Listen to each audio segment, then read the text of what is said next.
किसान साथियों, मैं मुकेश कुमार। हम जानेंगे कि फफूंद नाशक किस तरह से बनाते हैं, जिसे बोडो मिश्रण बोलते हैं। उस बोडो मिश्रण को हम किस तरह से बनाएंगे सही तरीके से, जिसे हम किस तरह से काम में ले सकते हैं।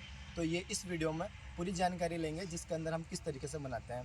तो ये जो है इस बाल्टी में मेरे हाथों में ये नीला तोता है, जिसे हम कॉपर सल्फेट भी बोलते हैं, और हमने इसमें लिया हुआ है। फिर इसके अलावा इस वाली बाल्टी में हमारा लाइम है, जिसे चूना बोलते हैं, और ये इस बाल्टी में रखा हुआ है। हम एक किलो तो नीला तोता हो जाएगा और 1 किलो चूना हो जाएगा। इन दोनों का मिश्रण बनाएंगे। फिर इस मिश्रण को बनाने के बाद में पर हम इसका स्प्रे करेंगे। स्प्रे जैसे कई प्रकार के फंगस जनित रोग रहते हैं, उस रोगों को कंट्रोल करने के लिए इसका स्प्रे किया जाता है। अब हम इसको बनाएंगे तो कितनी मात्रा में लेना है, किसको इसकी शुद्धता चेक करनी है, किस तरह से इसको बनाते हैं। तो हमने पहले इसमें नीला तोता ले लिया, इसमें चूना ले लिया। अब हम इसके अंदर पानी ऐड करेंगे। तो पानी ऐड करने के बाद में फिर इसको चेक करेंगे अपन। जैसे इसमें हमने ये पानी डाल दिया। अब इसमें पानी डालने के बाद में हम इसको हिलाएंगे।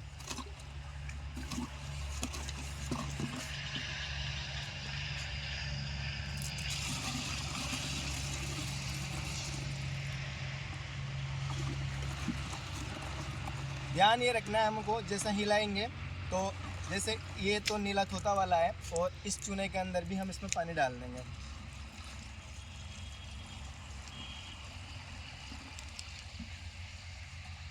अब इसको हिलाएंगे तो इसके लिए हमें लकड़ी दूसरी लेनी है। इसी लकड़ी से नहीं हिलाना है, इसके लिए हमें लकड़ी दूसरी लेनी है दोनों में।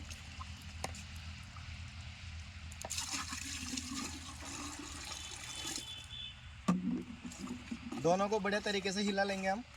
वैसे हमारा पिसा हुआ है तो इसमें ज़्यादा टाइम नहीं लगता है। जैसे नीला तोता है, इसको भी हमने बारीक पीस लिया था, तो ये भी पूरा घुल चुका है।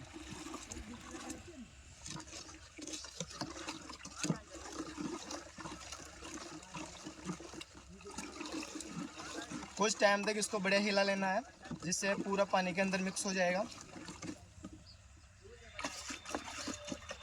अब हम इसके अंदर सबसे इम्पोर्टेंट काम होता है इसकी शुद्धता। जो हमारा नीला तोता है कॉपर सल्फेट, इसकी शुद्धता चेक करने के लिए हमें इसके अंदर रोड डालनी पड़ेगी, जिससे हम नीले तोते के अंदर एक रोड डालेंगे, ये लोहे वाली। अब हमने कुछ सेकंड के लिए इसको डाली है और इसको वापस बाहर निकालेंगे। इसके अंदर आपको कुछ नहीं दिखाई दे रहा है, क्योंकि इसके अंदर जंग लगा हुआ है, इसलिए इसमें कुछ नहीं दिखाई दे रहा है। फिर हमने लोहे का एक रोड लिया है और कुछ सेकंड के लिए इसके अंदर हम डालेंगे। इस नीले तोते का जो मिश्रण बना रखा है, इस मिश्रण के अंदर हमने इस लोहे की रोड को डाला है। तो इसको कुछ समय के लिए हमने इसमें कुछ सेकंड के लिए डाला है, फिर इसको बाहर निकालेंगे।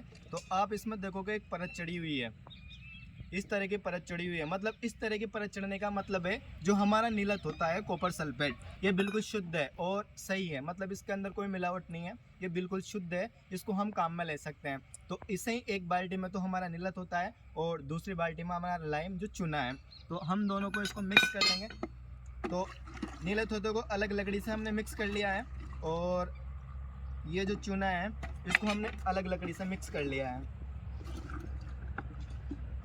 अब ये जो मिश्रण है हमारा 1 किलो का, 1 किलो नीला तोता, 1 किलो चूना। तो हमें इसको कितने लीटर पानी में लेना है? 100 लीटर पानी के अंदर हमको मिक्स कर देना है। और मिक्स करने के बाद में हम इसे कहीं भी स्प्रे छिड़काव कर सकते हैं, जैसे सब्जियों में कर सकते हैं, बागवानी पे कर सकते हैं। हमारे जो फंगस जनित रोग हो उसकी कंट्रोल के लिए इसको काम में ले सकते हैं। अब हम इन दोनों को मिक्स करेंगे। अब हम इनको हिलाने के बाद में इस बाल्टी के अंदर इस दोनों उत्पादों को डालेंगे। हमने तीसरी बाल्टी ली है, और ये तीसरी बाल्टी लेने के बाद में हमने इसके अंदर डाला है।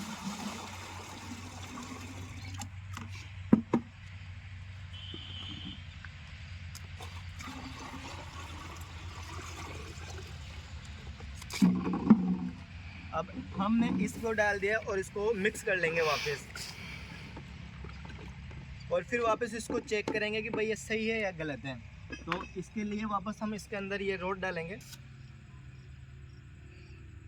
कुछ सेकंड के लिए इसको हम इसके अंदर रखेंगे, और रखने के बाद में इसको वापस निकालेंगे और इसको देखेंगे इसके अंदर कोई परत नहीं चढ़ी हुई है। इसका मतलब ये हमारा बन चुका है सही तरह से, और हम इसको स्प्रे के लिए काम में ले सकते हैं।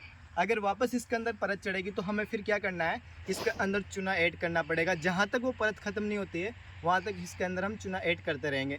और परत खत्म होने के बाद में इसे हम स्प्रे में उपयोग कर सकते हैं। तो बोर्डो मिश्रण को आप खुद इस तरीके से बना सकते हो और अपनी फसल के ऊपर छिड़काव कर सकते हो। तो धन्यवाद साथियों।